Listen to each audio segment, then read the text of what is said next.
तो आज हम करेंगे डेफिनेट आर्टिकल द। द का प्रयोग कहाँ होता है? ए और एन वो अनिश्चितता का बोध कराते हैं। द किसी पर्टिकुलर चीज का बोध कराती है, फिक्स। जैसे मैं कहूँ पेन, पेन कोई भी हो सकता है, ए पेन 1 2 या उसका पेन, मेरा पेन। द यदि मैं कहूँ कि द पेन, इसका मतलब particular, this is the particular pen, यही पेन। इसको फिक्स करने के लिए द का प्रयोग होता है। देखिए किन किन परिस्थितियों में होता है इसका प्रयोग।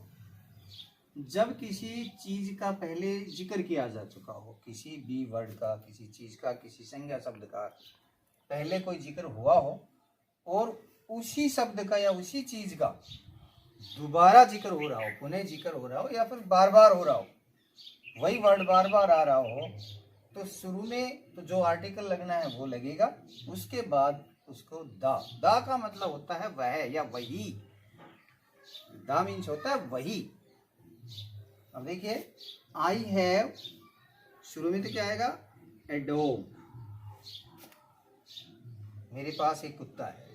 फिर डॉग वर्ड का की पुनरावृत्ति हो गई, तो इसका मतलब द डॉग इज वाइट, वह कुत्ता सफेद है, वही कुत्ता। कौन सा? जो मेरे पास है। ये हो गया द डॉग इज वाइट। फिर डॉग वर्ड आ गया, फिर उसकी पुनरावृत्ति हो गई, तो फिर क्या जाएगा? द डॉग, यानी वही कुत्ता। The dog is very faithful. Next, यदि किसी व्यक्ति, वस्तु, स्थान को विशेष रूप से या विशेष परिस्थिति से इंगित करना हो, या उसको चिन्हित करना हो, अलग करना हो, तो उसको उसके साथ भी हम द शब्द का यूज करेंगे। जैसे ही is boy who won the first prize. इस सेंटेंस को पढ़ने पर हमें पता लगता है कि ये एक विशिष्ट बच्चा है, इसको विशेष रूप से इसको चिन्हित किया गया है कि ही इज द बॉय, ये वही लड़का है, who won the first prize, जिसने पहली इनाम जीती। का मतलब दा का वह या वही इसका मीनिंग निकलता है। जब किसी एक व्यक्ति, वस्तु या स्थान, कोई भी व्यक्ति का व्यक्ति से, वस्तु का वस्तु से, या स्थान का स्थान से उसके समरूप से तुलना की गई हो, समान गुणों के से तुलना की गई हो, या यूं कह दें कि उसको उपमा दी गई हो किसी चीज की, तो हम उसके लिए क्या लगाएंगे? द।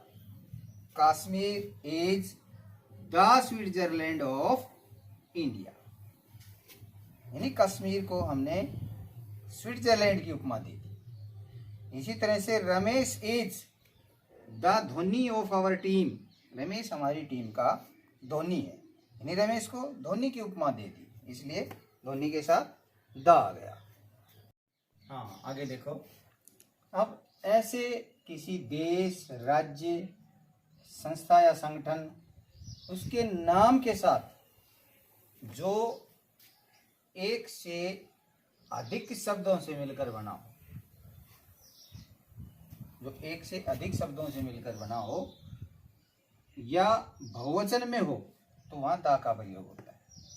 जैसे द यूएसए, इसको हम पूरा करेंगे, इसकी फुल फॉर्म, तो यूनाइटेड स्टेट्स अमेरिका। इसको जब हम लिखेंगे यूनाइटेड स्टेट्स अमेरिका, यहाँ स्टेट्स प्लूरल है और इसमें 3 वर्ड आ गए। इसी तरह से the UAE, United Arab Emirates, ये भी प्लूरल में है। The USSR, unions of Soviet socialist republics, ये भी प्लूरल में है।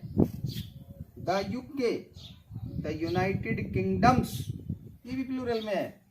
द पंजाब, ये एक अपवाद स्वरूप है, पंचनद बोलते थे पहले इसको, ये प्लूरल में आता था, 5 नदियों का एक समूह,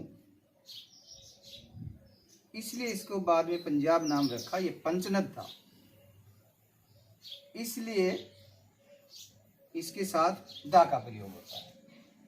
और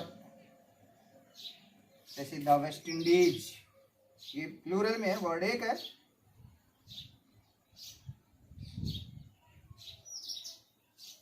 ये दो वर्ड होते हैं, द वेस्ट इंडीज, ये भी दो वर्ड हो गए, प्लूरल हो गया, इसलिए इसके साथ भी दा लगेगा। नेक्स्ट पॉइंट है one of, some of, none of, all of इत्यादि जो वर्ड होते हैं इनके बाद भी दा का प्रयोग होता है। जैसे none of the boys is absent today, आज कोई विद्यार्थी अनुपस्थित नहीं है। कंपैरेटिव और सुपरलेटिव डिग्री, कंपैरेटिव इसके पीछे ई आर लगता है, सुपरलेटिव जो ई एस टी वाला होता है उनके साथ भी दा का प्रयोग होता है। जैसे द हायर, ये कंपैरेटिव डिग्री है, the higher you go the cooler you find, ये यहाँ भी द कूलर, ये भी कंपैरेटिव डिग्री होगी। यानी जितना तुम ऊंचा जाओगे, ऊपर जाओगे, उतनी तुम्हें ठंड मिलेगी। इसी तरह से Mohan is the tallest boy in our class, tallest यहाँ द आ गया क्योंकि ये सुपरलेटिव डिग्री हो गई ई एस टी वाली। मोहन हमारी कक्षा का सबसे लंबा लड़का है। आज इतना ही, कल दा का जो प्रयोग रह गए वो कल करेंगे।